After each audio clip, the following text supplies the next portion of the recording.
এই জন্য আল্লাহ রাব্বুল আলামিন বলেছেন, আমি মানুষকে দুর্বল করে বানিয়েছি, তবে মানুষ বড় দুর্বল।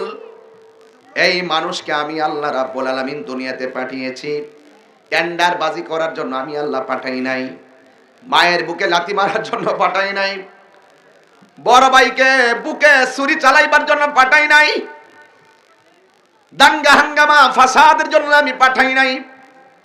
ও আল্লাহ, তোমার কাছে জানতে চাই তুমি আমাদেরকে কেন পাঠিয়েছো? আমার আল্লাহ কোরআনে বলেন, ওয়া মা খালাকতুল জিন্না ওয়াল ইনসা ইল্লা লিয়াবুদুন।